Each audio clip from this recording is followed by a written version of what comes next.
అందరికీ నా హృదయపూర్వక ప్రణామాలు. మొదటగా మన ప్రీతి పాత్రులైనటువంటి గురుదేవులైనటువంటి బ్రహ్మర్షి సుభాష్ పత్రి గారికి మన హృదయపూర్వక ప్రణామాలు తెలియజేసుకుందాము. అలాగే మనకింత చక్కటి వేదికని అందించినటువంటి మహావతార్ ఫౌండేషన్ స్థాపకులైన రంగస్వామి గారికి, మరియు ఎన్నో కార్యక్రమాలు అతి దీర్ఘంగా మంచిగా నిర్వహిస్తున్న శివ గారికి, లక్ష్మీ ప్రసన్న గారికి, యాంకర్ గారికి, మరియు ఈ మహావతార్ ఫౌండేషన్ ప్రేక్షకులకు నా హృదయపూర్వక ప్రణామాలు.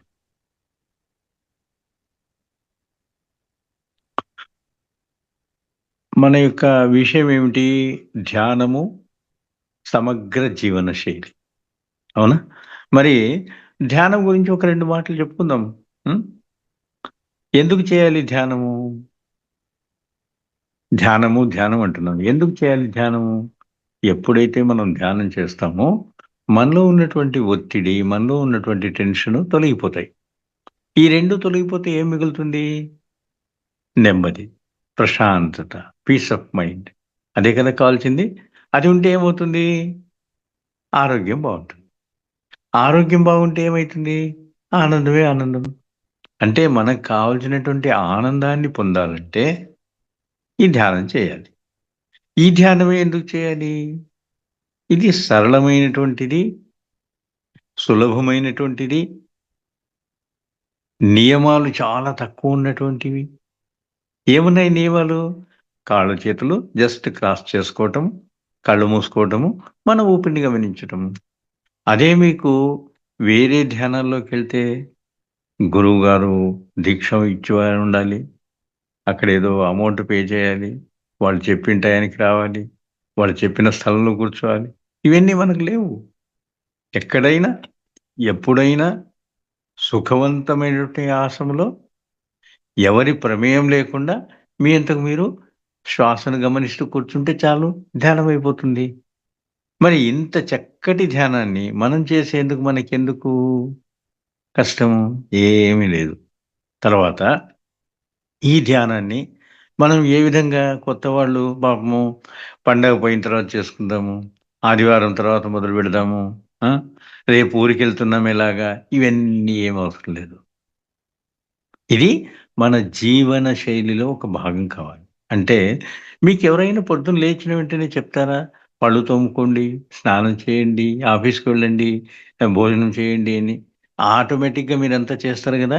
సో, అటువంటి జీవన శైలిలో ఇది కూడా ఒక భాగం కావాలి. అప్పుడే దీని యొక్క ఫలితాన్ని మనం పొందేదానికి అవకాశం ఉంటుంది. సో, దయచేసి మాస్టర్స్ మీరేం చేయాలి? ఇది ఒక జీవన చర్యలో భాగంగా చేసుకోవాలి. ఎందుకు? మనకు గురువు గారు ఎంత స్వేచ్ఛ ఇచ్చినారంటే, ఏ టైంలో అయినా చేసుకోవచ్చు, ఎక్కడైనా చేసుకోవచ్చు, బస్సులో చేసుకోవచ్చు, ఆ! బస్సులో చేసుకోవచ్చు, ఇంట్లో చేసుకోవచ్చు, వేరే ఊర్లో చేసుకోవచ్చు, ఆఫీస్‌లో చేసుకోవచ్చు, స్కూలు, కాలేజీలో చేసుకోవచ్చు. సో, మనకు ఒక నియమం అనేటువంటిది ఏమీ లేదు. హ్యాపీగా మనకు కావాల్సిన సమయంలో, మనకు కావాల్సిన స్థలంలో కంఫర్టబుల్‌గా కూర్చునేదానికి ఎవరి డిస్టర్బెన్స్ లేదు అనంటే చాలు. అక్కడ కూర్చొని మన కళ్ళు మూసుకొని శ్వాసను గమనించటమే. ఇంత మాత్రం చేస్తే మన ధ్యానం అయిపోతుంది. అద్భుతమైనటువంటి ప్రకృతి శక్తిని మనం పొందగలుగుతాము. ఆ శక్తి ద్వారా మనలో ఉన్నటువంటి ఒత్తిడి, సమస్యలు అన్నీ తొలగించుకొని ఆనందంగా, ఆరోగ్యంగా, ఆత్మజ్ఞానంతో జీవించేటువంటి స్థితి మనకు కలుగుతుంది. అవునా? మరి ఇంత సులభమైనటువంటి దాన్ని మన జీవన చర్యలో ఒక భాగంగా చేసుకుందాం. హ్మ్. తర్వాత ఎంతసేపు చేయాలి? మన వయసుకు తగ్గట్టుగా 20 సంవత్సరాలు 20 నిమిషాలు, 30 సంవత్సరాలు 30 నిమిషాలు, 50 సంవత్సరాల వాళ్ళు 50 నిమిషాలు. అంతే. అయితే దయచేసి 30 సంవత్సరాల వాళ్ళు 30 నిమిషాలు చేయాలి గదా! పొద్దున 10 నిమిషాలు, మధ్యాహ్నం 10 నిమిషాలు, రాత్రి 10 నిమిషాలు చేసుకుందామంటే తప్పు. ఎందుకంటే మీరు ఆహారం తీసుకున్నారు తట్టలో. ఏదో 2 బుక్కలు తినేసి మళ్ళీ రాత్రి తిందామని మూసిపెడతామా? ఆ తీసుకున్న ఆహారం పూర్తి చేస్తాం గదా! అట్లాగే ఒక్కసారి మాత్రము మన వయస్సెంతుందో అన్ని నిమిషాలు ఖచ్చితంగా పూర్తిగా మనం ధ్యానం చేయాలి. మళ్ళీ మనకు వేరే సమయం దొరుకుతుంది. ఎప్పుడు? లంచ్ అవర్ తర్వాత, లేకుంటే సాయంకాలము ఇంటికొచ్చినప్పుడు దొరుకుతుంది గదా! 5, 10 నిమిషాలు కావాలంటే చేయొచ్చప్పుడు. ఇప్పుడు మనము భోజనం జేస్తాము. కడుపు నిండా జేస్తాం. అదే స్నాక్స్ తీసుకుంటామనుకోండి, ఏదో ఒక బజ్జీనో, ఏదో ఒక పకోడానో తీసుకుంటాము. అది భోజనం మాదిరిగా చేసుకుంటామా? సో, మనకు సమయం వేరే సమయం, తీరిక సమయం దొరికినప్పుడు 5, 10 నిమిషాలు చేసుకోవచ్చు. ఓకే. సో, ఆ ప్రొవిజన్ ఉందనమాట మనకు దీనిలో. ఒక్కసారి మాత్రము ఖచ్చితంగా మన వయస్సు ప్రకారంగా మనం చేసుకొని తినాలి. మళ్ళీ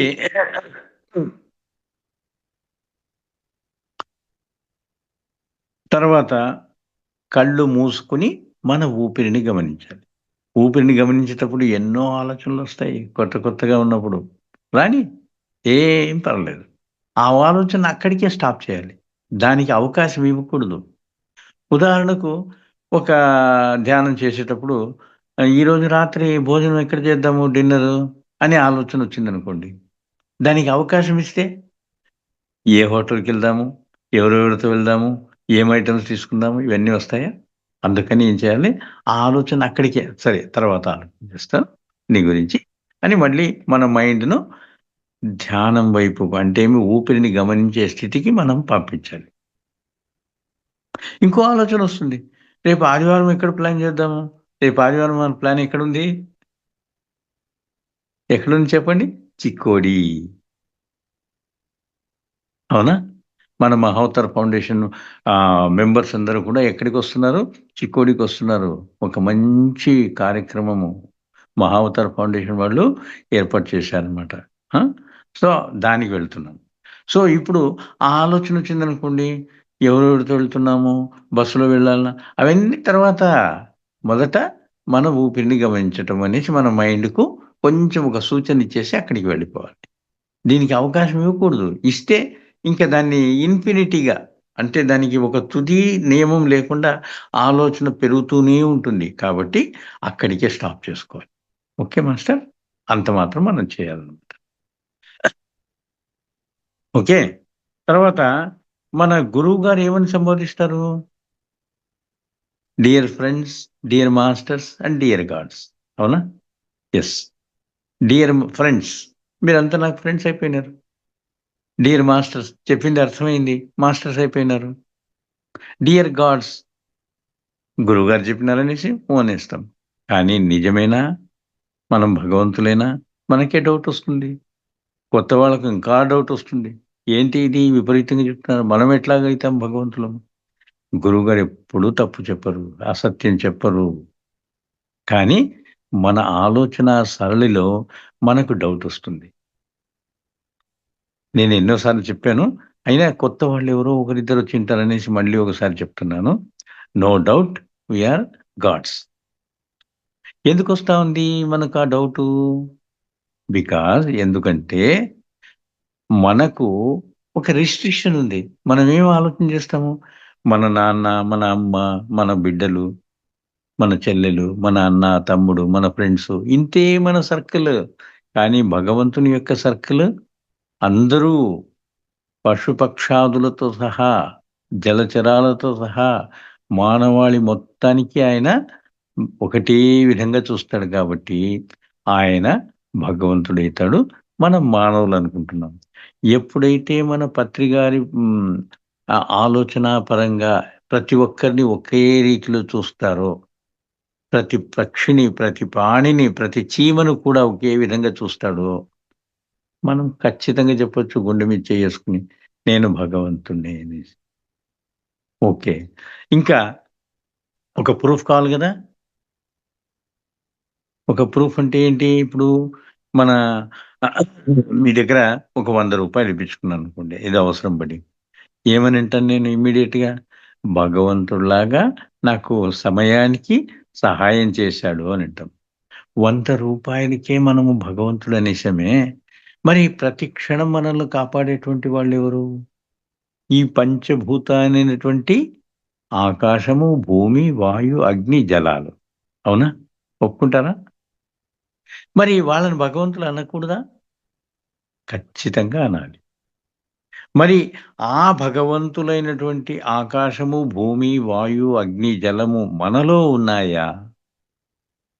ఉన్నాయా? యెస్. ఉన్నాయంటారు. ఏ విధంగా ఉన్నాయి? మనం ఆహారం తీసుకుంటున్నాము. ఎక్కడి నుంచి వస్తా ఉంది? భూమాత దగ్గర నుంచి వస్తా ఉంది. అంటే భూతత్వం ఉంది. నీళ్లు తాగుతున్నారు. లోపల రక్తం ఉద్భవం అయితా ఉంది. ఆహారము జీర్ణమవుతా ఉంది. అంటే నీటి యొక్క అవసరం ఉంది. నీరు తీసుకుంటున్నాం. అంటే జలతత్వం ఉంది. ఊపిరి తీసుకుంటున్నాము. వాయుతత్వం ఉంది. తీసుకున్న ఆహారం లోపల జీర్ణమవుతా ఉంది. పచనమవుతా ఉంది. ఏముంది లోపల? జఠరాగ్ని అంటే అగ్నితత్వం ఉంది. ఇంకా మీలో కాన్షియస్‌నెస్ చైతన్యం ఉంది. ఎక్కడి నుంచి వస్తోంది చైతన్యము? ఆకాశతత్వం నుంచి. అంటే ఆకాశతత్వం ఉంది. సో, ఈ 5 తత్వాలు మనం ఎప్పుడైతే భగవంతుడు అనుకున్నామో, ఆ భగవంతుడు మీలో ఉన్నప్పుడు మీరెందుకు భగవంతులు కాదు? యెస్. ఖచ్చితంగా మనం భగవంతులే. అయితే మన యొక్క నడవడిక కానీ, మన యొక్క ఆలోచన సరళి కానీ ఏ విధంగా ఉండాలి? అందరిని ఒకేలాగా చూసుకోవాలి. శ్రీమంతుడైనా, భిక్షగాడైనా, కుక్కయినా, పిల్లయినా, చీమైనా, ఏనుగైనా అన్నీ ఒక్కటే. అందరిలోనూ ఆత్మ ఉంది. నాలోనూ ఆత్మ ఉంది. దాని దాని పరంగా అది ఆ జన్మ తీసుకొనింది అనేటువంటి భావన మీలో ఉంటే, ఖచ్చితంగా మీరు భగవంతులని చెప్పేదానికి మీరు సంశయపడరు. డౌట్ పడరు. హ్మ్. ఖచ్చితంగా. గురువుగారు ఈ సత్యాన్నే మనకు చెప్పుకొనొచ్చారనమాట. ఆయన ఏ రోజు కూడా మిమ్మల్ని శిష్యులు అనలేదు. నాకు శిష్యులొద్దు. నా మాదిరిగా అందరూ గురువులు కావాలి. మరి మీ గురువెవరు అనేసి అడిగితే పత్రిసారని చెప్పొద్దంటాడు. మీ శ్వాసనే మీ గురువు అంటాడు.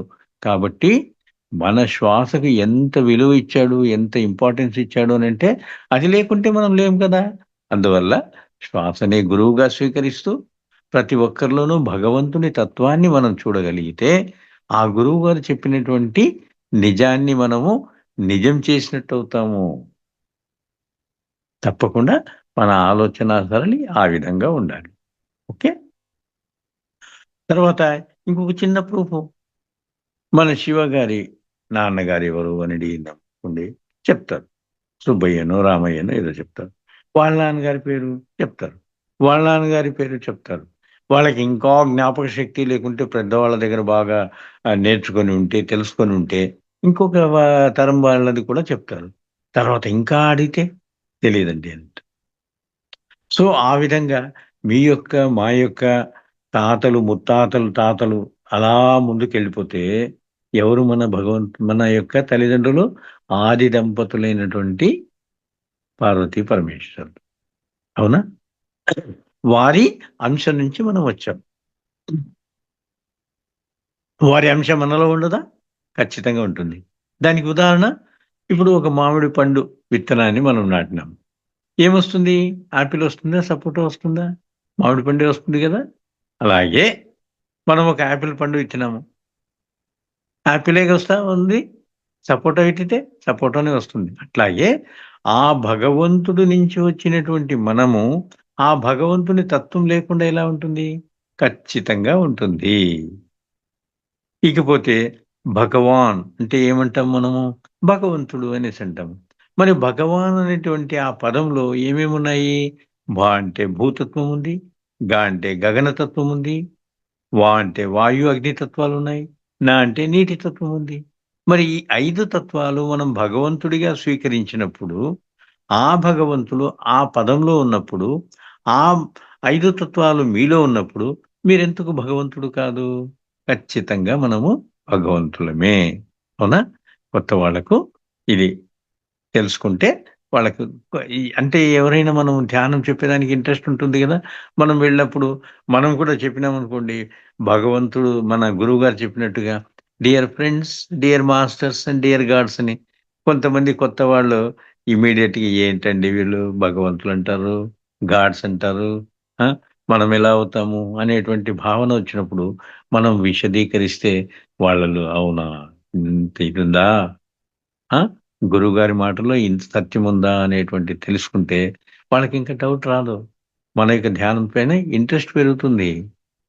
ఏ సంస్థలోనూ చెప్పరు. మనమే భగవంతులమనేసి. నేను గురువు, నువ్వు శిష్యుడు. నీకు ప్రమోషన్ వచ్చిన తర్వాత కానీ ఒక స్థానం రాదు అనేసంటారు. ఇక్కడ అది లేదు. అందరిది ఒకే స్థానమే. అందరిది ఒకే స్థానమే. అందరూ పత్రిజీలే కావాలంటారు గురువుగారు. సో, అది జ్ఞాపకం పెట్టుకొని మనము దీన్ని జీవన చర్యగా భావించి, మనం భగవంతులు అనేటువంటి భావనలో మీరెప్పుడైతే వస్తారో అందరినీ సమంగా చూస్తారు. ఆటోమేటిక్‌గా శాకాహారులము, సస్యాహారులమైపోతాము. అదే మన గురువుగారు కోరుకునేది. ప్రతి ఒక్క ప్రాణి దాని ఆయుష్ పూర్తిగా ఆనందంగా జీవించాలి. అదేనమాట. ఓకే.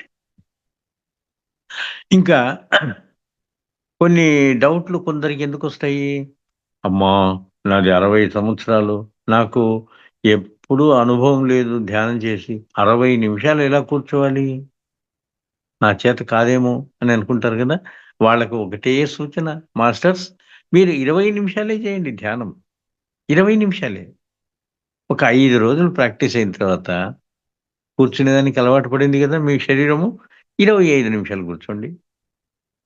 ఇంకొక 5 రోజులు ప్రాక్టీస్ అయింది. 30 నిమిషాలకు పెంచండి. ఇంకొక 5 రోజులు ప్రాక్టీస్ అయింది. 35 నిమిషాలకు పెంచండి.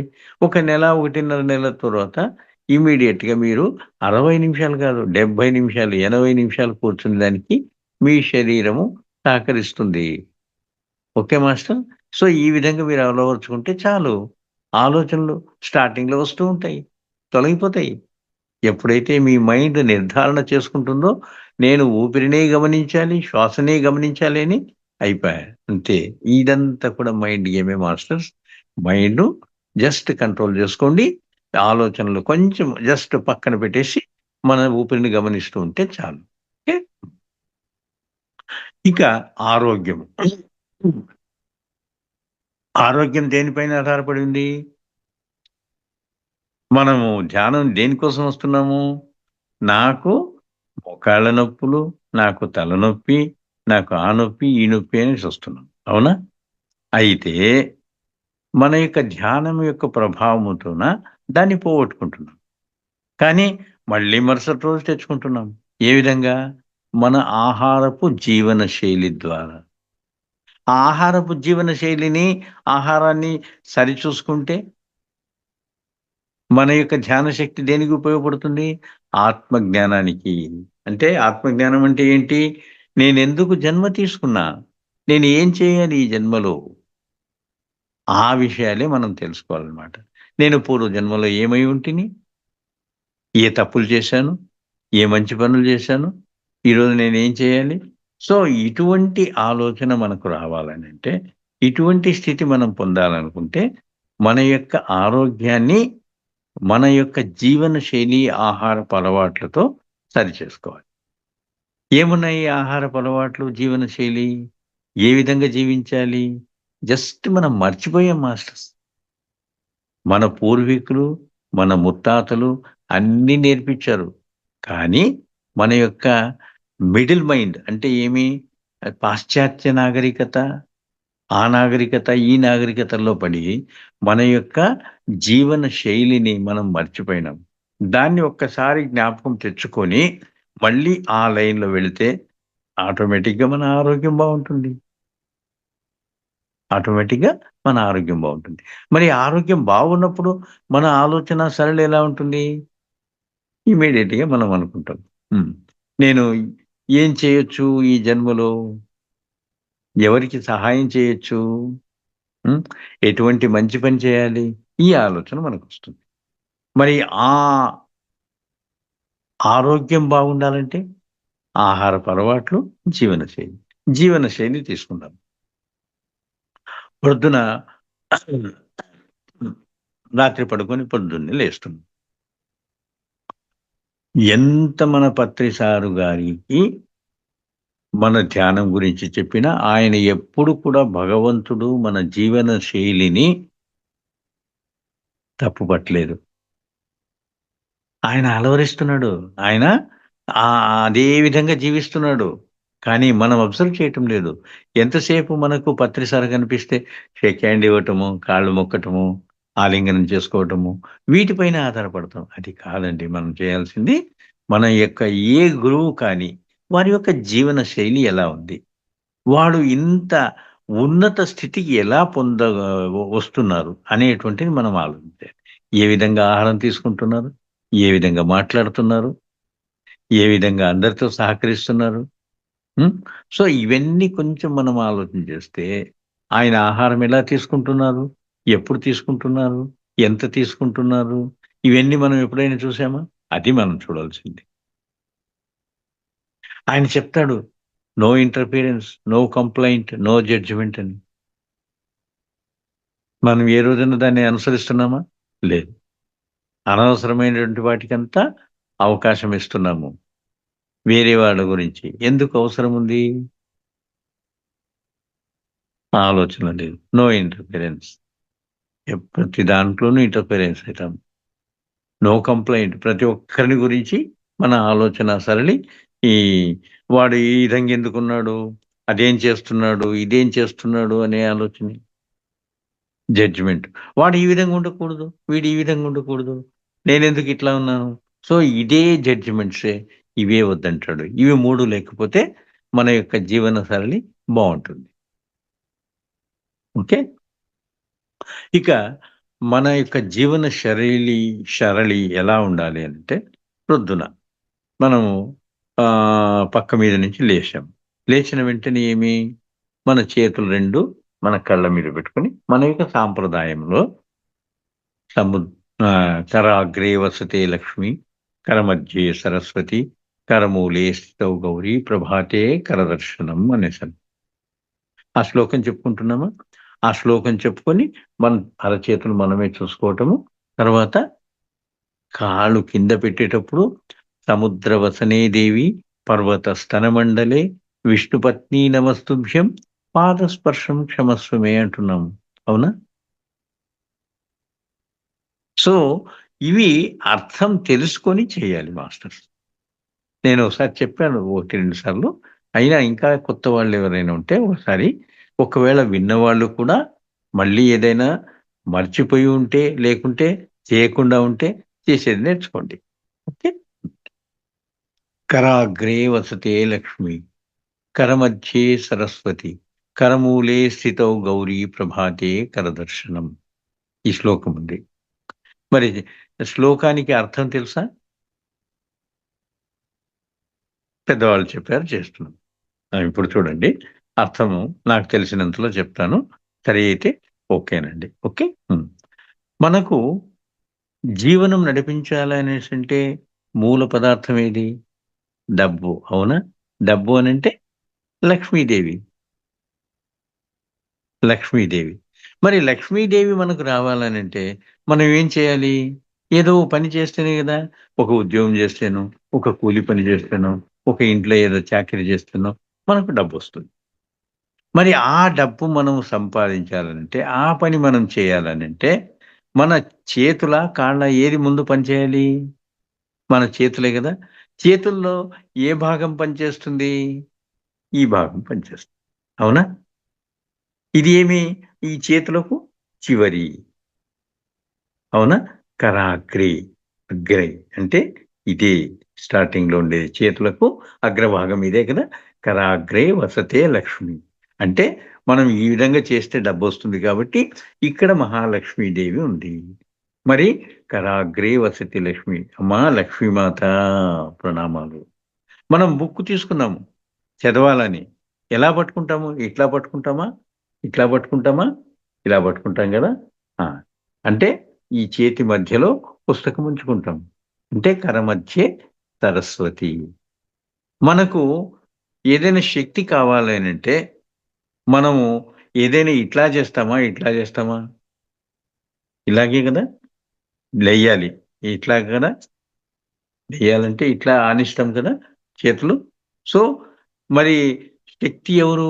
పార్వతీమాత. అవునా? పార్వతి అనంటే గౌరి. కరమూలే స్థితౌ గౌరీ ప్రభాతే ప్రొద్దున్నే కరదర్శనం అని నమస్కారం చేస్తున్నాం. అవునా? సో, ఆ శ్లోకం అర్థమైంది గదా! మనకు ఖచ్చితంగా మన పూర్వీకులు, ఋషులు చెప్పినటువంటి పదాల్లో ఏ సంశయము లేదు. ఇక్కడ లక్ష్మీమాత ఉంది, మధ్యలో సరస్వతి ఉంది, చివర్లో పార్వతీమాత ఉంది. ఆ ముగ్గురిని మనం చూస్తూ నమస్కారం చెప్తున్నాం. సో అది. అదయిందా? సముద్ర వసనే దేవి పర్వతస్తన మండలే. భూమాత ఎక్కడుంది? సముద్రం మధ్యలో ఉంది. సముద్ర వసనే దేవి పర్వతస్తన మండలి. అంటే మన తల్లిగారు, మన చెల్లెలు, అక్క తన బిడ్డకు పాలివ్వాలంటే స్తనం ఎంతుంది? ఇంత సైజుంది. మరి ఒక్కరికిచ్చేదానికే ఆ స్తనం ఈ సైజున్నప్పుడు, సమస్త మానవాళికి, ప్రాణికోటికి ఆహారాన్నిచ్చేటువంటి ఆ భూమాత స్తనం ఎంతుండాలి? అందుకనే మన ఋషులేమన్నారు? పర్వత స్తనమండలి. పర్వతాల్లాంటి స్తనము కలిగినటువంటి ఆ తల్లికి. ఎవరు ఆ తల్లి? విష్ణుపత్ని. నమస్తుభ్యం పాదస్పర్శం. అమ్మా తల్లి, నీ గుండెల మీద నా కాళ్ళు పెడుతున్నాను తల్లి. క్షమించు తల్లి అనేటువంటి దాని అర్థం అన్నమాట. అందుకని ఈ అర్థం తెలుసుకుంటే మనం ఖచ్చితంగా దాన్ని అమలు పరుస్తాము. మనము ఒక భావన వస్తుంది. మనం ఎక్కడున్నాము? భూమి మీదున్నాము. భూమాత మీదున్నాము. తప్పుడు పనులు తప్పనిసరి. ఏది? మనం టాయిలెట్ చేస్తున్నాము. యూరిన్‌కెళ్తున్నాము. ఇంకేమేవో చేస్తున్నాము. ఇన్ని పనులు చేసినా గూడా తల్లి ఎలా చూసుకుంటుంది? ప్రేమగా చూసుకుంటుంది. మరి ఆ తల్లికి నమస్కారం గదా! పాదస్పర్శం క్షమస్వ తల్లి, క్షమించు తల్లి అనేటువంటి భావనతో మనం చెప్తున్నామనమాట. ఇకపోతే మనము ఈ కరాగ్రే వసతే లక్ష్మి తర్వాత ఎవరికి నమస్కరించుకోవాలి? మన జన్మనిచ్చినటువంటి తల్లిదండ్రులకు. అవునా? వారు జీవంతులై ఉంటే వాళ్ళ దగ్గరికి వెళ్లి, వాళ్ళు నిద్రపోతున్నా గూడా వాళ్ళ కాళ్ళకి నమస్కారం చేసుకోవాలి. వాళ్ళు కీర్తిశేషులైంటే, ఈ లోకంలో లేకుంటే వాళ్ళ యొక్క ఫోటోలకు నమస్కారం చేయాలి. ఇది తప్పనిసరిగా చేయాలి మాస్టర్స్. దీనికి చిన్న ఉదాహరణ. అంటే నేను సమయం తీసుకుంటున్నానని కాదు. ఖచ్చితంగా ఇది పూర్తిగా అర్థమైతే, మనం అవలంబించటంలో ఏమాత్రం సంశయం లేకుండా ఖచ్చితంగా మనం పాటిస్తామనమాట. ఓకే. మహాభారత యుద్ధం జరుగుతా ఉండింది. అర్జునుడు ఫస్ట్ రంగప్రవేశం చేశాడు గదా! మరి ఏం చేశాడాయన? యుద్ధం స్టార్ట్ చేసే ముందు 2 బాణాలు వదిలాడు. ఎక్కడికి? భీష్ముడికి, ద్రోణాచార్యుడికి. వాళ్ళ కాళ్ళ ముందర పడ్డాయి ఆ బాణాలొచ్చి. అంటే ఆ యుద్ధ సంకేతం ఏమిటి అనంటే అది, నేను నీకు నమస్కరిస్తున్నాను గురువర్య, పితామహ అనేసి. అవునా? మరి ఇమ్మీడియేట్‌గా వాళ్ళేమన్నారు? విజయోస్తు అన్నారు. వాళ్ళు ఎక్కడున్నారు? ఆపోజిట్ పార్టీలో ఉన్నారు కదా! ఆపోజిట్ పార్టీలో ఉండి కూడా వాళ్ళు అనొచ్చునా విజయోస్తు అని? నమస్కారం పెట్టిన తర్వాత ఏ తల్లిదండ్రులైనా, ఏ గురువులైనా వాళ్ళని ఖచ్చితంగా ఆశీర్వదిస్తారు మాస్టర్. వాళ్ళలో ఎటువంటి పొరపచ్చాలున్నా, ఎటువంటి భావనలున్నా ఆశీర్వాదం అంటూ ఖచ్చితంగా ఇచ్చేస్తారు. ఆ బాణాలు పడిన వెంటనే విజయోస్తు అన్నారు. 50% విజయం అప్పుడే దక్కిపోయింది వీళ్ళకి, పాండవులకు.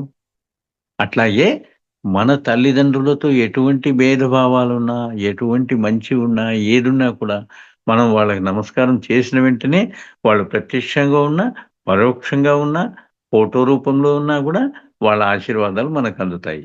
మరి ప్రొద్దున్నే తల్లిదండ్రుల ఆశీర్వాదాలయిన తర్వాత మన గురువుగారికి నమస్కారాలు చెప్పుకోవాలి.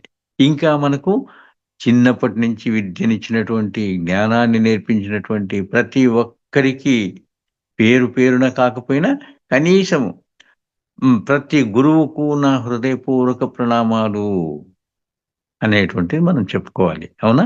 ఆ! ప్రకృతి మాతకు చెప్పుకోవాలి. సో, ఈ విధంగా మన దినచర్య స్టార్ట్ అయ్యి, బ్రష్ చేసుకున్న తర్వాత ఇక్కడ బ్రష్ చేసుకునేటప్పుడు ఏం చేస్తున్నాం మనము? టూత్ పేస్టు, బ్రష్ అవునా? Tooth paste, brush. మన సాంప్రదాయమేనా అది? కాదు. మన సాంప్రదాయం ఏంటి? వేప పుల్ల, లేకుంటే కానగ పుల్ల, దాన్ని తిక్కటం అనమాట. ఎందువల్ల? వేప పుల్లలో ఏముంటుంది? చేదుంటుంది. ఆ చేదుకు మన పళ్ళ దగ్గర కానీ, నోటి భాగంలో కానీ ఏదైనా బాక్టీరియా ఉంటే ఈజీగా చచ్చిపోతుంది. సమస్యలు పంటికి రావు. అది లేకుంటే కానుగ పుల్ల.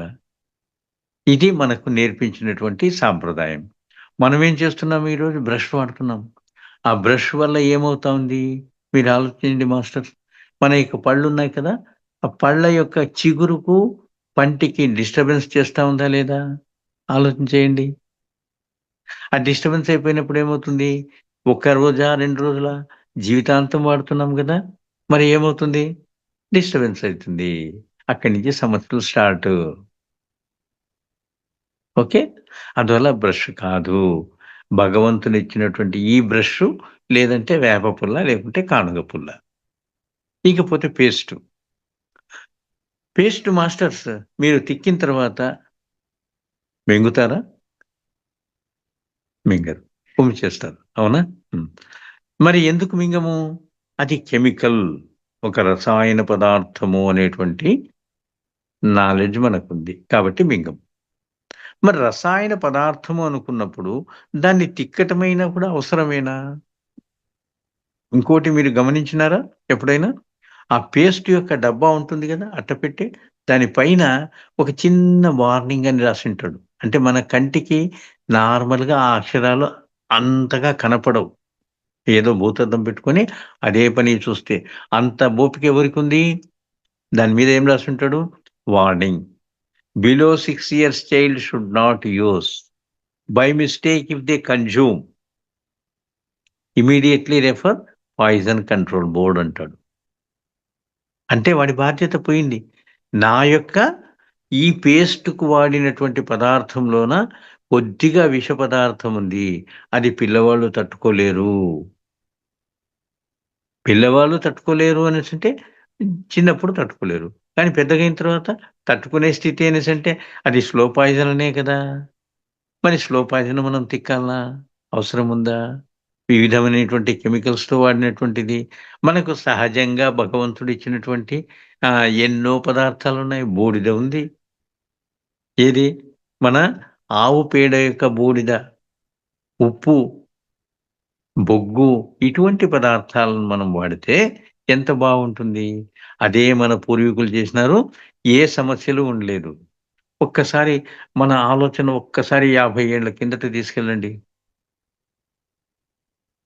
50 ఏళ్ల కిందట ఏ పదార్థం వాడేవాళ్ళము? ఏదో పళ్ళపొడి వాడేవాళ్ళం. అది కూడా లేదు అనేసంటే మన పల్లెటూళ్ళలో ఏం చేసేవాళ్ళు? బొగ్గు తీసుకొని బాగా నూరి దానికి కొంచెం ఉప్పు కలిపేసి తిక్కేవాళ్ళు. సమస్యలు ఏమి ఉండేటివి కాదు. ఒక చూడండి ఆ రోజుల్లోన ఎవరైనా పంటి డాక్టర్‌ను చూడాలనుకుంటే ఎక్కడికెళ్ళేవాళ్ళు? సిటీకి వెళ్ళేవాళ్ళు. ఈరోజు ప్రతి విలేజ్‌లో కూడా ఒక 10 మంది పంటి డాక్టర్లుంటారు. ఎందుకు? సమస్యలు పెరిగిపోయినాయి. ఎందుకు పెరిగిపోయినాయి సమస్యలు? మన యొక్క జీవన విధానంలోన ఎప్పుడైతే పేస్టు, బ్రష్ వచ్చిందో ఈ పంటి సమస్యలు పెరిగిపోయినాయి. మరి అవసరమా? మన యొక్క భయమంతా ఇది ఆరోగ్యపరంగానా? కాదా? అనేది కాదు. పక్కవాడేమనుకుంటాడో ఏమో! వీడికి కల్చర్ లేదా? వీడు ఇంకా చేయితో తిక్కుతున్నాడే, పుల్ల తిక్కుతున్నాడే అనేసి అనుకుంటాడేమో అని ఒక భయం. మన గురించి కాదు. వాడేమనుకుంటాడో అనేటువంటి భయం. ఆ భయాలను మనం వదిలేయాలి. మనము 4 రోజులు తిక్కేది చూసిన తర్వాత, అవును నేనెందుకు ఇంత డబ్బు ఖర్చు పెట్టాలి పేస్ట్‌కు, బ్రష్‌కు అనే ఆలోచన వాడిలో వచ్చిందనుకో, వాడు మారిపోతాడు.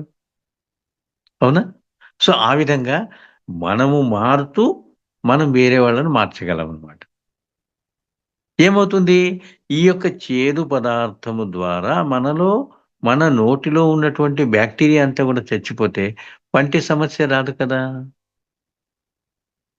ఇంకా మాస్టర్స్ మనము మన ఆరోగ్యాన్ని చెడుపుకోవడమే కాకుండా, ప్రకృతిని కూడా నాశనం చేస్తున్నాము ఈ విషయంలో. ఎలాగా? ఇప్పుడు మీరు పేస్ట్ తిక్కుతున్నారు మాస్టర్స్. ఎక్కడ ఉంచేస్తున్నారు? వాష్ బేసిన్‌లో. వాష్ బేసిన్ నుంచి ఎక్కడికెళ్తుందది? ఆ పదార్థము నీళ్ళలో కలిసి కాలువలోకెళ్తుంది. ఆ కాలువ ఎక్కడికి పోతుంది?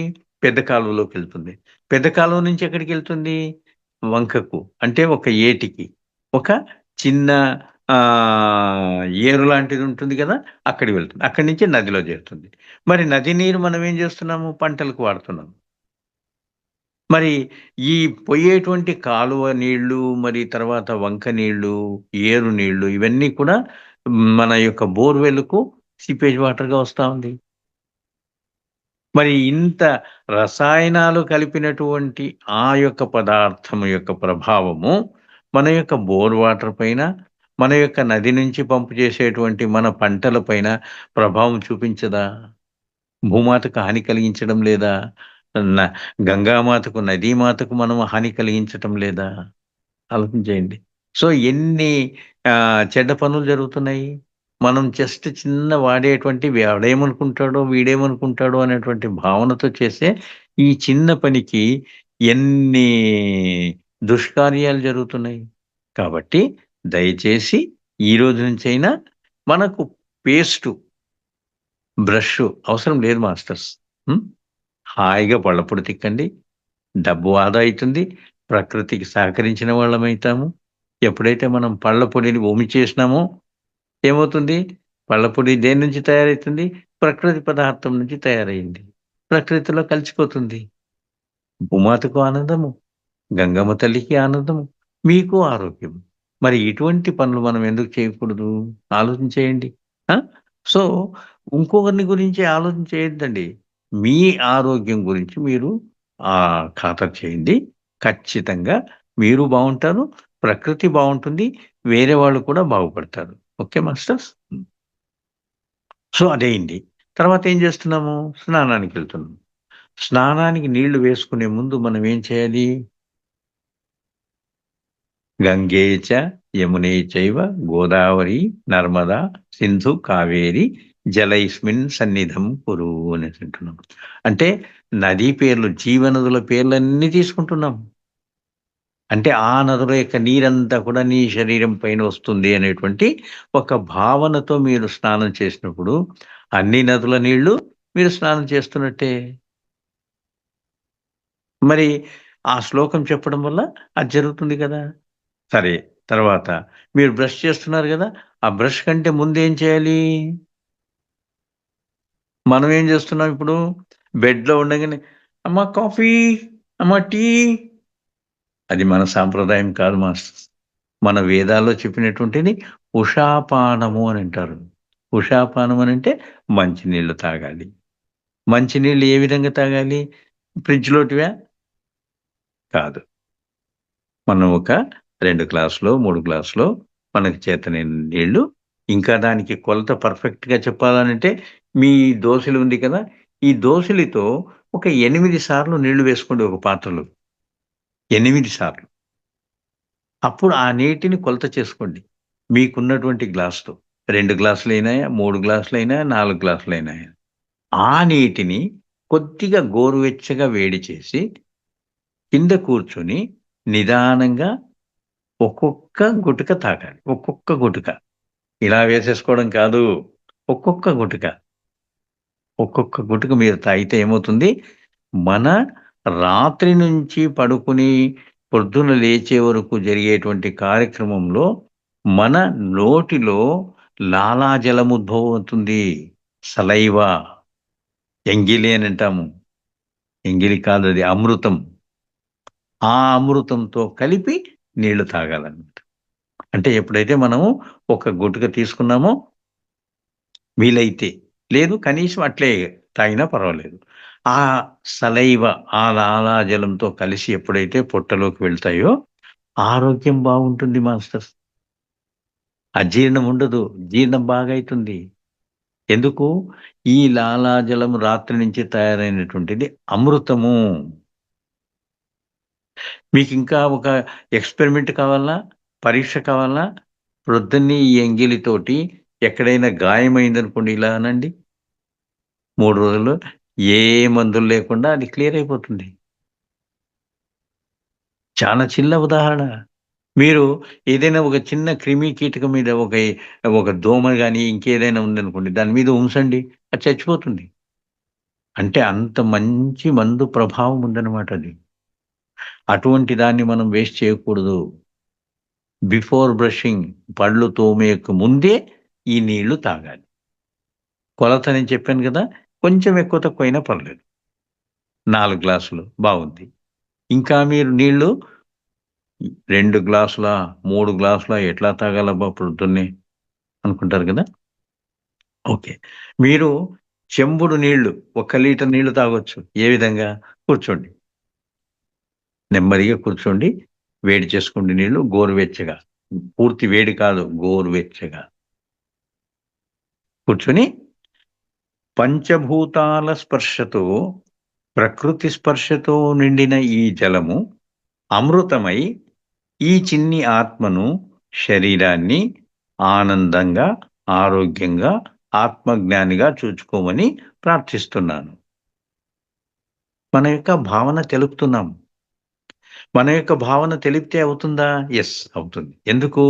ప్రకృతి మీరు మాట్లాడే ప్రతి మాటకు కూడా స్పందిస్తుంది. దానికి మీకు ఉదాహరణ కావాలి గదా! చెప్తాను. ఒక జపాన్ సైంటిస్ట్ ఏం చేశాడంటే, ఒక గ్లాసులో నీళ్లు తీసుకొని, "how sweet you are. I like you. I love you. How pretty you are" అనేటువంటి మంచి పదాలను పలికి, ఆ గ్లాస్ నీళ్లను ఫ్రిడ్జ్‌లో పెట్టాడు. ఇంకొక గ్లాస్ అదే నీళ్లు తీసుకున్నాడు. తీసుకొని, "you dirty water. I hate you. I dislike you. నేను నిన్ను ద్వేషిస్తున్నాను. ఛీ! దరిద్రంగా ఉంది. గబ్బుగా ఉంది. బురదగా ఉంది" అనేటువంటి భావనతోటి మాట్లాడి, మళ్ళా అదే నీళ్లు ఫ్రిడ్జ్‌లో పెట్టాడు. ఒక 3 గంటలయిన తర్వాత తీసి చూస్తే, ఫస్ట్ గ్లాస్ ఏమో క్రిస్టల్స్ మాదిరిగా మెరుస్తూ ఉంది. ఇదేమో బురద మాదిరిగా అయిపోయింది.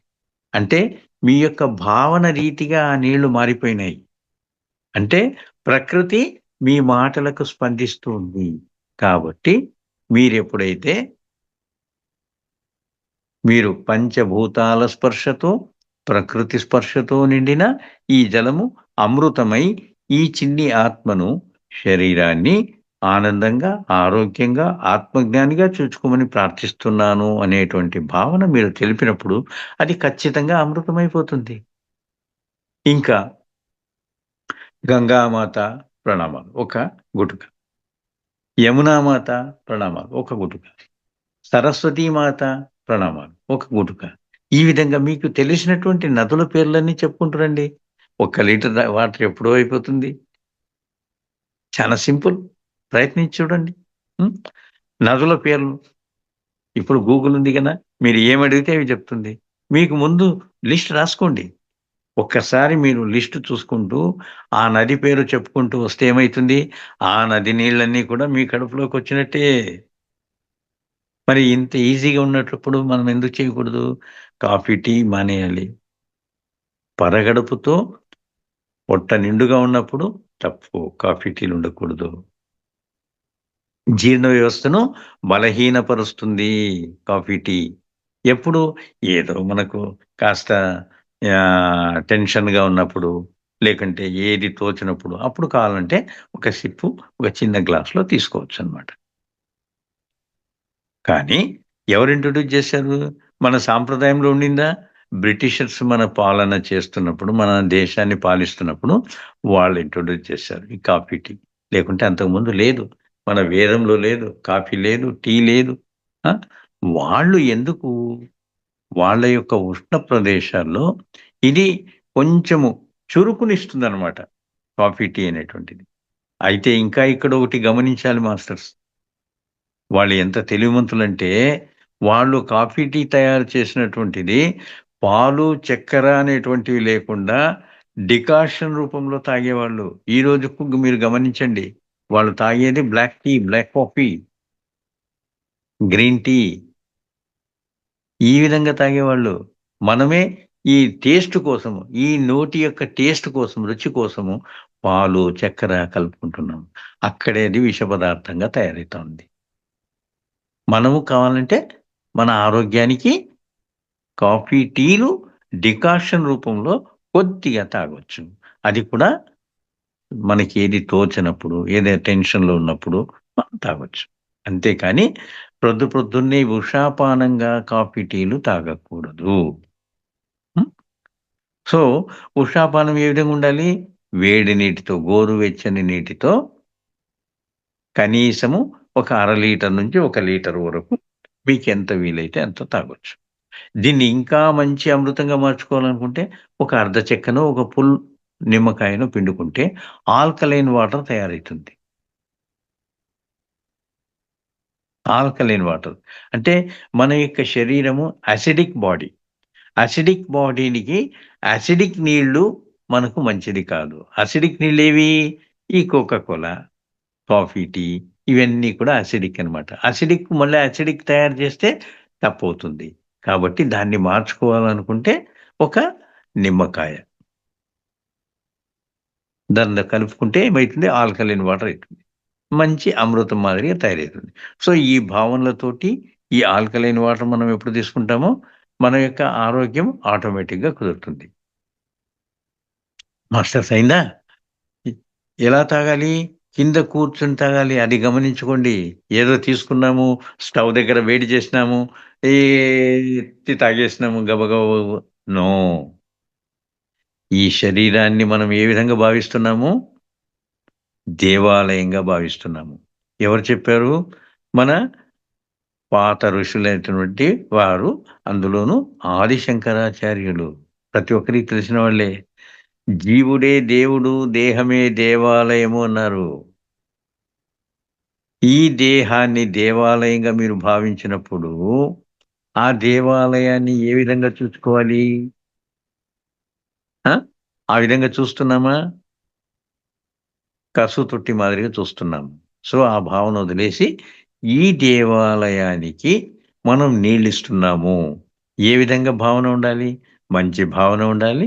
నిదానం ఉండాలి. ఈ విధంగా తాగకూడదు ఎప్పటికీ.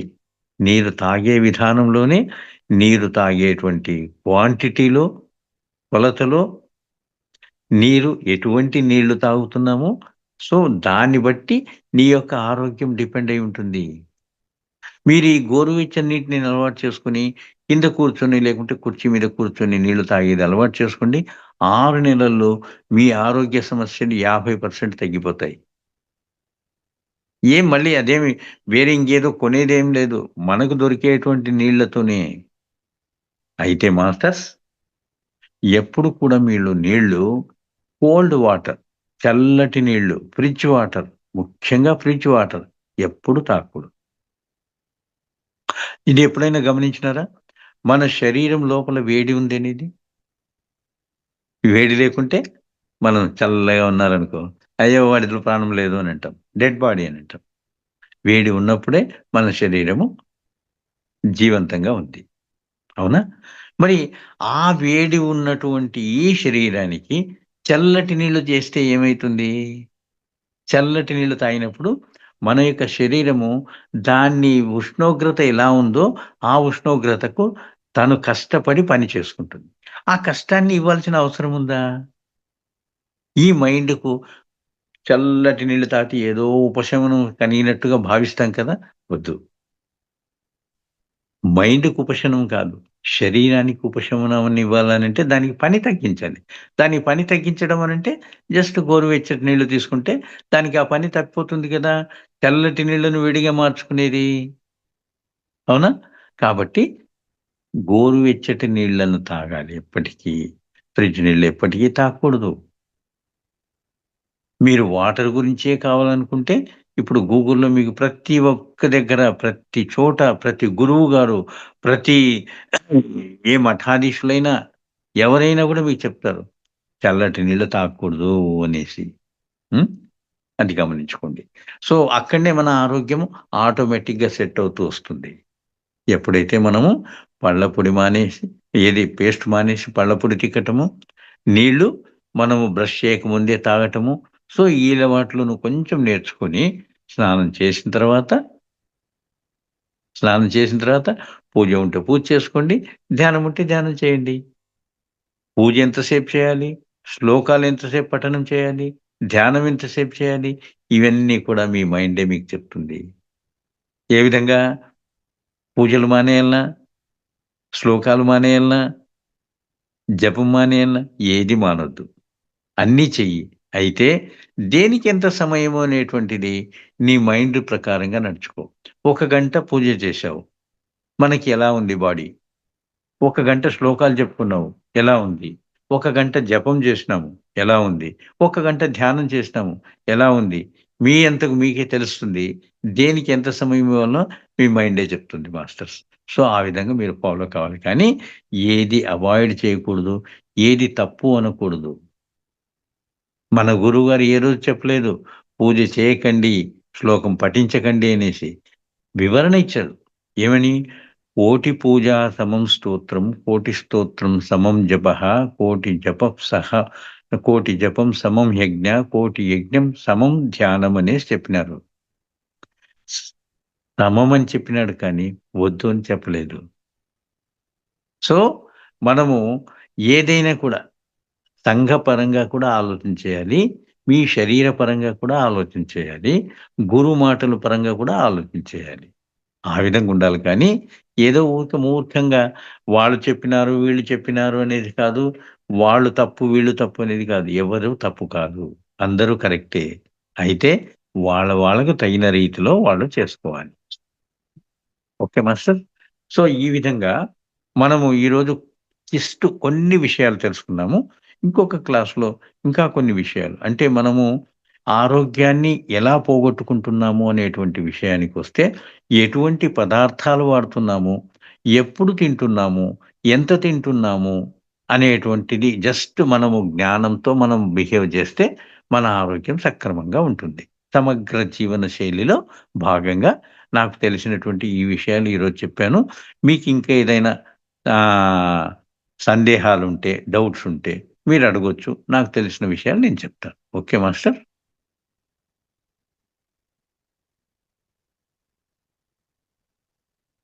Thank you sir. Thank you very much. Thank చాలా యూ. చక్కటి జ్ఞానాన్ని మా అందరికి అందించినందుకు.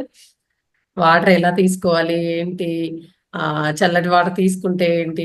అంటే వేడి నీళ్ళు తీసుకుంటే ఏంటి? అంటే ఉషాపానం అంటే బ్రష్ చేయకముందు తీసుకుంటే ఏంటి? అనేది గూడా అన్నీ చాలా చక్కగా వివరించినారు సార్. అంటే ఇప్పుడు స్నానం చేస్తుంటాము. వాటర్‌కి గూడా థాంక్‌ఫుల్‌గా ఉండడమే గదా సార్. అంటే ఆ నదులు అవన్నీ తలుసుకున్నా గూడా అన్నిటికి గూడా థాంక్‌ఫుల్‌గా ఉండడమే. పొద్దున్నే లేసి హడావుడిగా పరిగెత్తకుండా బెడ్‌తో సహా అన్నిటికి మనం థాంక్స్ చెప్పుకోవాలి అన్నట్టుగానే విశ్వానికి ప్రతిదానికి మనకు ఇప్పుడు లక్ష్మీ దేవత అయినా, మన ప్రతి ప్రతి ఒక్కరికి గూడా థాంక్‌ఫుల్‌గా ఉండడం అనేది చాలా బాగా చెప్పినారు సార్ ఈరోజు. Thank you sir. Thank you very much. హ్మ్. భిక్షపతి సార్ అన్‌మ్యూట్ చేసుకున్నారు. మాట్లాడండి సార్. సార్ గూడా ఇంత చక్కటి జ్ఞానాన్ని మనకు అందించినందుకు ఒకసారి అందరం గట్టిగా క్లాప్స్ చేసుకుందాం masters. Thank you. Thank you. ధన్యవాదాలు. భిక్షపతి సార్ సార్ సార్ నమస్కారం సార్. నమస్తే సార్. నమస్తే. సార్ చాలా బాగా చెప్పారు సార్. చాలా బాగుంది సార్ క్లాస్. Thank you. ఎక్కడి నుంచి సార్ మీరు? సార్ మాది ఫ్రమ్ వరంగల్ సార్. వరంగల్లా? ఓకే. ఓకే. హ్మ్. వరంగల్‌లో మన ధ్యానం మాస్టర్ ఎవరు? కృష్ణారెడ్డి గారు గదా? సార్ కొంచెం కొత్తగా సార్. 3 మంత్స్ నుండి జాయిన్ అవుతున్నా సార్. అవునా? ఓకే. ఓకే. కృష్ణారెడ్డి అని ఉంటారు. వాళ్ళు మీ వరంగల్ డిస్ట్రిక్ట్ లెవెల్‌లో మంచి ధ్యాని అన్నమాట. హ్మ్. కలవండి. బావుంటుంది. హ్మ్. మీ హ్మ్. క్లాస్‌లో ప్రతిసారి ఒక కొత్తగా ఉంటది సార్. ప్రతిసారి ఆ! కొత్త విషయాలు చెప్తారు సార్. బాగుంటది sir me class. Thank you. Thank you. Okay sir. Thank you sir. Thank you. Balakrishna sir మాట్లాడండి సార్. నమస్తే సార్. నమస్తే. నమస్తే. చాలా బాగా చెప్పారు సార్. Thank you. చాలా బాగుంది క్లాసు. భద్రాద్రి కొత్తగూడెం. అబ్బా! చాలా దూరం అవును నుంచి. సార్. అవును సార్. హ్మ్. హ్మ్. ఇప్పుడు నేను చేస్తున్నటువంటి ఈ క్లాసెస్ విని ప్రత్తిపాడు మాస్టర్ సురేష్ గారు అమావాస్య ధ్యానం మాకు ఆఫ్‌లైన్‌లో అంటే ఒక వర్క్‌షాప్ ప్రెజెంట్‌గా ఉండి చేయమన్నారు. సో, నేను ఈ అమావాస్య 27 తారీఖుకు నేనక్కడికి వెళ్తున్నాను. సో, ఆ విధంగా మీకేదైనా నా వర్క్‌షాప్, నా క్లాస్ కావాలనంటే మీరు నాకు కాంటాక్ట్ చేయండి. ఏ డబ్బు అవసరం లేదు. చార్జీలు గూడా నేనే పెట్టుకొనొస్తాను. నాకదొక అభిలాష. ఓకే. మీకు కావాల్సినట్టుగా అంటే ఒక 20 మంది కనీసం ఒక ఏర్పాటు చేసుకొని, గ్రూప్ ఏర్పాటు చేసుకొని, ఒకవేళ ఆఫ్‌లైన్ క్లాస్ కావాలనుకుంటే నేనొచ్చి చేస్తాను. నా వీలుని బట్టి. నేను ఒక రిటైర్డ్ ఎగ్జిక్యూటివ్ ఇంజినీర్‌గా జాబ్ చేసి 2006లో రిటైర్ అయినాను. 2008 నుంచి దీనిలో ఉన్నాను. ఇప్పటికి నేను రిటైర్ అయ్యి 19 సంవత్సరాలు అయింది. నా వయసు ఇప్పుడు 76. సో నేను కేవలం ఈ ధ్యానం గురించి అంటే ఇప్పుడు పిరమిడ్ వ్యాలీలోన బెంగళూరులోన శనివారము ఆదివారము ఎక్కువ మంది వస్తారు కాబట్టి అక్కడనే ఉంటూ ఇంగ్లీషు, హిందీ, తెలుగు, కన్నడ ఈ 4 భాషల్లో ధ్యానం గురించి వాళ్ళకు కావాలనంటే ఆహారపు అలవాట్ల గురించి, జీవన శైలి గురించి చెప్తూ ఉంటాను. ఇకపోతే సోమవారం నుంచి శుక్రవారం వరకు బెంగళూరు సిటీలో సుమారు 60 సెంటర్స్ ఉన్నాయి. 60 సెంటర్స్‌లో ఎవరు కావాలనుకుంటే వాళ్ళ దగ్గరికి వెళ్ళి మనం ధ్యానం నేర్పించటము, మన క్లాస్ చెప్పటము చేస్తూ ఉంటాను. సో, ఇది నాది ఆల్మోస్ట్ దినచర్య. వేరే వ్యాపకం ఏమీ లేదు. ఓన్లీ ధ్యానం గురించి చెప్పటము, ఆహారపు అలవాట్లు, జీవన శైలి గురించి చెప్పడం అన్నమాట. Okay. Master. Thank you sir. ఎవరికైనా రిక్వైర్మెంట్ ఓకే. ఉంటే థ్యాంక్ యూ. కాల్ చేస్తారు సార్ మీకు. చేయండి. Okay sir. Thank you sir. Ravikumar sir unmute చేసుకున్నారు, మాట్లాడండి సార్. అందరికీ ఆత్మ నమస్కారం అండి. నమస్కారం. సార్, ఈరోజు మీ క్లాస్ అంటే ఒక జీవన విధానం ఉదయం నుండి ఎలా ఉండాలని మనం లెగిసిన దగ్గర నుండి కూడా అంటే అవును. ఇది మనకు అవసరం. అంటే మనం ఎన్నిసార్లు విన్నా సరే మనం ఆచరించడానికి వచ్చేసరికి సరిగ్గా ఆచరించలేకపోతున్నాం. మెయిన్ అది ప్రాబ్లం. దానికి ఇంప్లిమెంటేషన్ ఏమంటే ఇంపార్టెంట్. సార్ ఇప్పుడు ఒక చిన్న ఉదాహరణ చెప్తాను చూడండి. మనము ఎలిమెంటరీ క్లాసుల్లో ఉన్నప్పుడు 2వ ఎక్కము, 3వ ఎక్కము ఇట్లాగా మనకు 20 ఎక్కాల వరకు నేర్పించేవాళ్ళు. ఎన్ని మాటలు రాయించేవాళ్ళు, ఎన్ని మాటలు చెప్పించేవాళ్ళు. ఈరోజు ఎస్ఎల్సికి వచ్చినప్పుడు ఆల్జీబ్రా చెప్తారు, సైన్ థీటా, కాస్ థీటా ఇవన్నీ ఏవో చెప్తారు కదా. మీ జీవన విధానంలో ఏ రోజైనా సైన్ థీటా, కాస్ థీటా జ్ఞాపకం ఉంటుందా ఆ ఎగ్జామ్ రాసిన తర్వాత? ఉండదు. రెండో ఎక్కము, మీరు అంపశయ్య మీద పడుకున్నప్పుడు కూడా మీకు అది జ్ఞాపకం ఉంటుంది, చెప్పగలుగుతారు. ఎందుకు? అది జీవితానికి అవసరమైనటువంటిది. ఇది పరీక్షకు అవసరమైనటువంటిది. అక్కడ రాస్తాము, మర్చిపోతాం. కానీ ఇవి ఎప్పటికీ జ్ఞాపకం ఉంటుకుంటాం. అట్లాగే మన యొక్క జీవన చర్య అనేటువంటిది మనం ఎన్నిసార్లు వింటే అంత మంచిదనమాట. అంటే మనం ఫాలో అయ్యేదానికి మనకు మన మైండ్ వచ్చేసి అది పనిచేస్తూ ఉంటుంది ఎప్పుడు. ఇది తప్పు, ఇది చేయకూడదు, ఇది పేస్ట్ తీసుకున్నాం, అప్పుడు మనం విన్నాం కదా మొన్న, ఎందుకు వాడాలి ఇది అనేటువంటి భావన వచ్చిందనుకో అన్ని పక్కన పెట్టేస్తాం. ఇప్పుడు ఒకసారి కాదు, 2 సార్లు, 3 సార్లు క్లాస్‌లోన ఇదే రిపీట్ అయినా కూడా మంచిదే అనుకోవాలి. కానీ అయ్యో నేను విన్నదే ఇంకా మళ్ళీ అదే చెప్తున్నారు కదా అనేది కాదు. అదే చెప్తున్నారు. ఎందుకు చెప్తున్నాము? మీ మైండ్‌లో స్థిరంగా ఉండిపోయేదానికి. రెండో ఎక్కం, మూడో ఎక్కం ఏ రోజు మిమ్మల్ని అడిగినా కూడా, నిద్రలో అడిగినా కూడా మీరు ఎందుకు చెప్పగలరు అనంటే, ఆ రోజు మన గురువులు ఆ విధంగా నేర్పించారు కాబట్టి అది జ్ఞాపకం ఉంది. అట్లాగే ఈ విషయాలను, ప్రకృతి విషయాలను, మన యొక్క దినచర్య విషయాలను ఎప్పటికప్పుడు తెలుసుకుంటూ ఉంటే, రిపీటెడ్‌గా తెలుసుకుంటూ ఉంటే, మనం ఫాలో అయ్యేదానికి అవకాశం ఎక్కువ ఉంటుంది మాస్టర్. ఇప్పుడు మీరు ఒక ఎగ్జాంపుల్ చెప్పారు. ఎగ్జాంపుల్ కాదు, అది వాస్తవం. ఆ! ఆచరిస్తే అంటే మనస, వాచ, ఇవన్నీ కూడా మన అవును. ఆత్మను గాని సమర్పించి గాని మనం ఆచరించినట్లయితే, అదే ఒక 2 గ్లాసులు తీసుకొని ఒక గ్లాసులో మంచి ఆలోచన, ఇంకో గ్లాసులో చెడు ఆలోచన ఉండేటప్పుడు ఎలాంటి రిజల్ట్ వచ్చిందో, అది ప్రతి విషయంలో కూడా ఈ ప్రకృతికి సంబంధించి మనం ఆత్మతో కరెక్ట్‌గా గాని అంటే కరెక్ట్‌గా అంటే మనం అన్ని ఫీలింగ్ అంటే భావన అంటారు అది. ఆ భావనతో సరైన భావనతో ప్రకృతికి గనుక మనం అడిగితే మాత్రం తప్పకుండా అది మనకు వస్తుందనేది నాకు నేను చాలా సందర్భాల్లో అది నేను తెలుసుకున్నానండి. అవును. మన ఆలోచనల్ని వాటర్ కూడా అబ్జర్వ్ చేసుకుంటుంది అని చెప్పారు సార్. ఫుడ్ కూడా అంతే అదే. సార్. ఫుడ్ వండేటప్పుడైనా, ముందు పెట్టుకొని తినేటప్పుడైనా కూడా మనం పక్క వాళ్ళతో గొడవ ఇప్పుడు మాట్లాడుతూ తిన్నాం అనుకోండి, అవే ఆలోచనలు మనకు లోపలికి వెళ్తాయి. అందుకనే ఫుడ్ కూడా వంట చేసేటప్పుడు కూడా పాజిటివ్ థాట్స్ తోటి ఉండాలి. తినేటప్పుడు కూడా అలాగే ఉండాలి. వాటర్ కూడా అలాగే అని చెప్పినారు సార్. చాలా మంది తల్లులు తెల్లవారు లెగిసి ప్రేమ మీద వండితే అది ఎంతో రుచిగా ఉంటదనేసి ఇప్పటికీ చెప్తుంటారు. అక్కడ రుచి ఆ పదార్థంలో లేదు, ఇది లేదు. ఆ భావనలో ఉండబట్టి మనకు ఆ రుచి భావనలో ఉంటుంది. ఇంకా మన తల్లులు, అక్కలు, అమ్మలు వీళ్ళందరికీ నేను ఒక విషయం విన్నవించుకునేది ఏమంటే, పొద్దున్న లేచిన వెంటనే బెడ్‌రూమ్ నుంచి డైరెక్ట్‌గా కిచెన్‌కి రావద్దండి. బాత్రూమ్‌కి వెళ్ళండి. లక్షణంగా కాళ్ళు చేతులు కడుక్కోండి, మొహం కడుక్కోండి. వీలైతే స్నానం చేయండి. మన అవ్వలు, తాతలు అవన్నీ వాళ్ళు ఆ విధంగానే చేసేవాళ్ళు. శుభ్రంగా అప్పుడు స్టవ్ దగ్గరికొచ్చి, ఆ అగ్నిదేవుడికి నమస్కారం ఆచరించి, అప్పుడు మనం వంట వండితే 100% ఎనర్జీ మనం తీసుకునేదానికి అవకాశం ఉంటుందనమాట. ఈరోజు ఆ నైటీ అనేసి అంటాం గదా! నైటీ అనేది ఎప్పుడు? దాని అర్థం ఏంటి?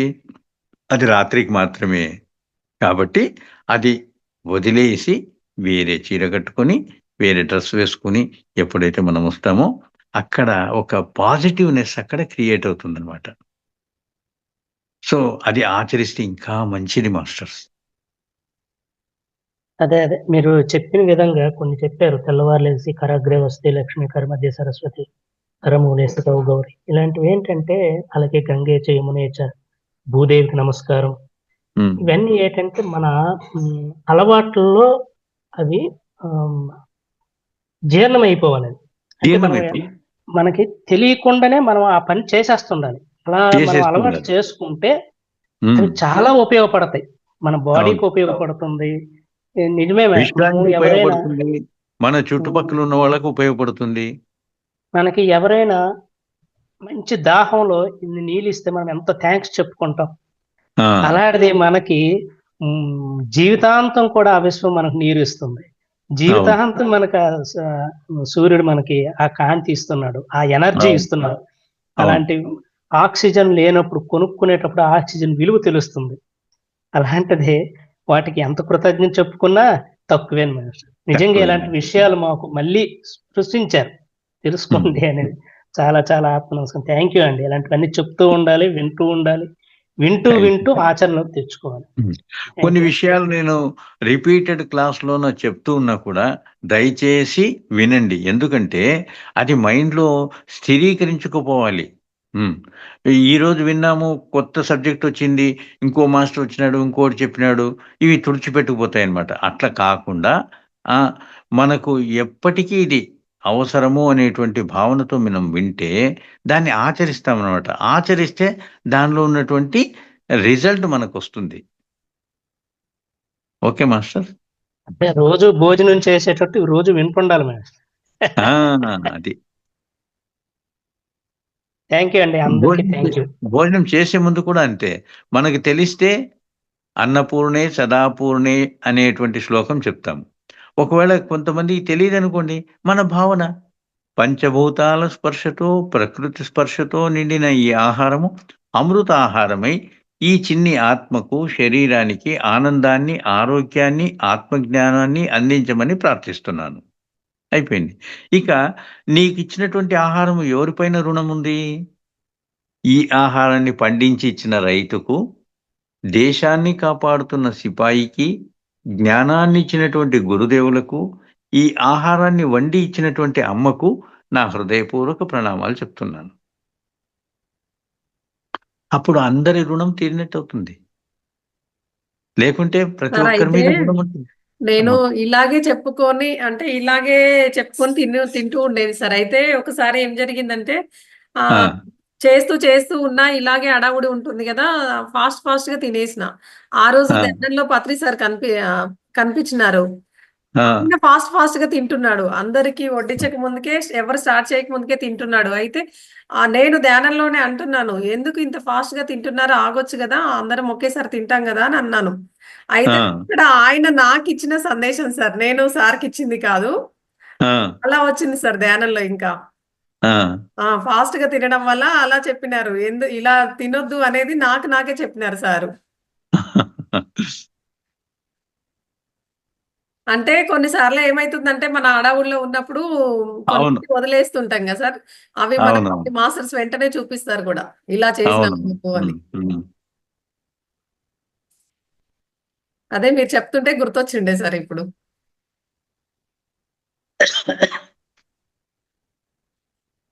ఆయన ఆహారం తీసుకునేటప్పుడు మనం చూస్తుండింటే మనకు కొన్ని అలవాట్లు మనకు అబ్బేవన్నమాట.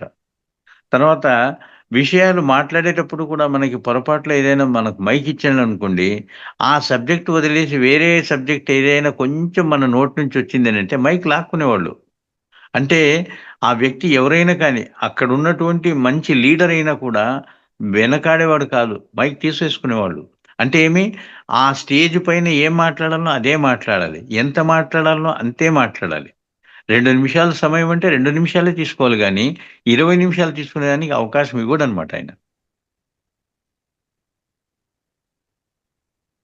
ఇక ఒక వ్యక్తిని మర్యాదపూర్వకంగా పంపించాలంటే, ఒక గెస్ట్ వచ్చారనుకోండి, మాట్లాడటానికి కానీ, ఇంటికి కానీ, వాళ్ళని సాగనంపేది ఎట్లాగా? మళ్ళీ వాళ్ళు వెహికల్‌లో కూర్చునేంత వరకు బయటికి వెళ్ళి, ఆ వాకిలి దగ్గర అంటే మన ఇంటి వాకిలి స్టార్ట్ అవుతుంది కదా! గేట్ అక్కడి వరకు వెళ్ళి, అక్కడ వాళ్ళకు థాంక్స్ చెప్పేసి, అప్పుడు లోపలికొచ్చేవాళ్ళు.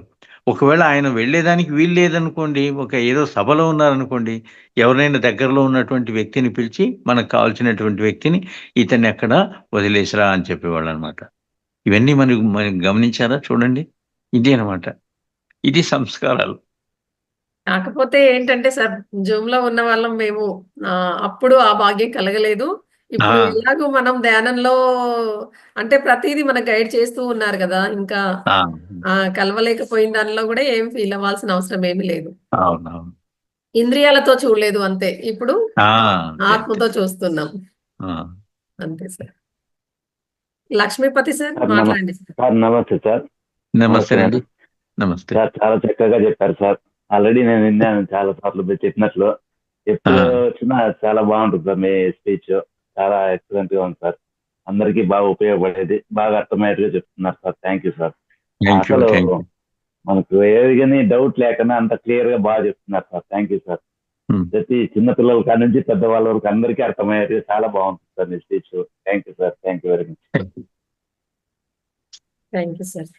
అంటే సార్ ఇప్పుడు శ్లోకాలు దాని మీనింగ్ మనకు తెలియకపోయినా గూడా ఏంటంటే ఇప్పుడు మెయిన్ కృతజ్ఞత ఇంపార్టెంట్ గా సార్. వాటికి అన్నిటికి పంచభూతాలకు గాని, ఇప్పుడు మనం పండించిన రైతులకు గాని, ఆ వాటర్‌కి గాని అన్నిటికి గూడా కృతజ్ఞతా భావం అనేది మనము ఇవ్వాలి.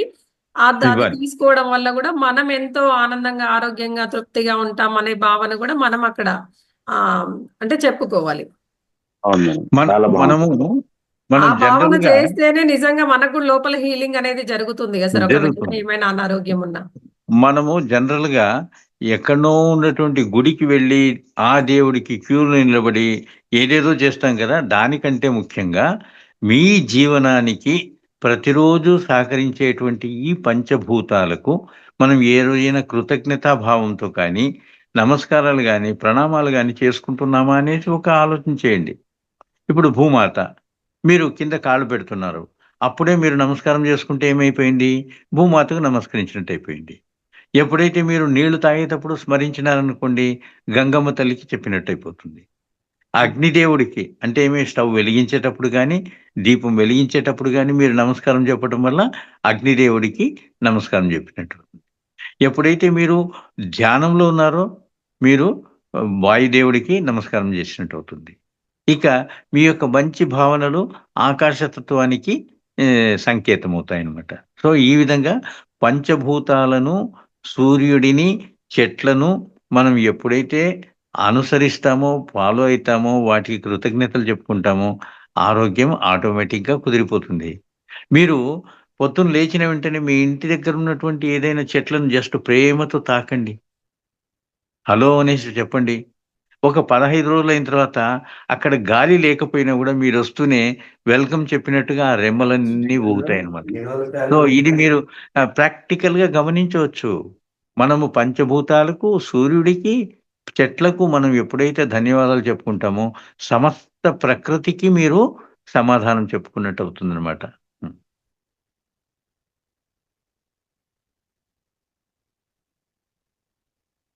యెస్. ఇంకా ఎవరైనా ఉన్నారా? మాస్టర్స్ ఇంకా ఎవరైనా మాట్లాడాలనుకుంటే అన్మ్యూట్ చేసుకొని మాట్లాడొచ్చు సార్ తోటి.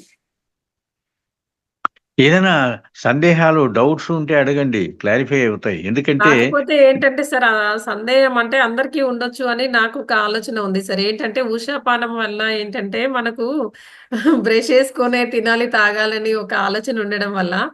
నిజంగా ఒక వామిటింగ్ అయితే అయిపోతూ ఉంటది సార్ కొంతమందికి. అందుకే నేను ఆ! ఇలా అడుగుతున్నాను. ఆ! ఏది కాదమ్మా. ఎందుకంటే మన నోట్లో ఉద్భవమైనటువంటి ఆ లాలాజలం ఉంది కదా! అది అమృత తుల్యమైనటువంటిదనమాట. కాబట్టి అది వేస్ట్ కాకూడదు, ఉమ్మిలో పోకూడదనమాట. మన శరీరంలోకి, మన కడుపులోకి పోవాలి అది. అది తప్పనిసరిగా మీరు పాటించండి. చాలా మంచి రిజల్ట్ ఉంటుంది. ఇంకా కంటికి సమస్యలు రాకూడదంటే, ఈ కంటి కింద అంటే కొంచెం ఏజ్ అయినటువంటి వాళ్ళకు, కొంచెం బ్లాక్ సర్కిల్స్ అంటాం కదా! మనం ఏ కెమికల్స్ అవసరం లేదు. ఏ ఆయింట్‌మెంట్‌లు అవసరం లేదు. మన ఎంగిల్ తీసుకొని అంటించండి. ఆ సమస్యలు పోతాయన్నమాట. అంత ప్రభావం ఉంటుంది దాంట్లో.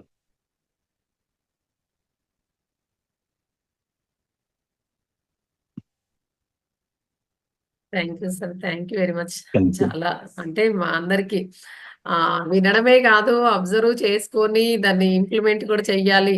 అంటే ఆచరణలో కూడా పెట్టాలని చాలా చక్కగా చెప్పినారు sir. Thank you. Thank you very much. ఎంత థాంక్ యూ. చక్కటి జ్ఞానాన్ని మా అందరికి అందించినందుకు మహావతార్ ఫౌండేషన్ తరపున హ్మ్. Thank you very much sir. నాకు కూడా ఈ అవకాశం ఇచ్చిన మహావతార్ ఫౌండేషన్‌కు, మీకు ఇంతసేపు ఓపిక అయినటువంటి మా మహావతార్ ఫౌండేషన్ ప్రేక్షకులకు అందరికీ నా హృదయపూర్వక ప్రణామాలు. పత్రిజీ గారికి కూడా నా హృదయపూర్వక ప్రణామాలు. Thank you. Thank you sir. Thank you very much sir.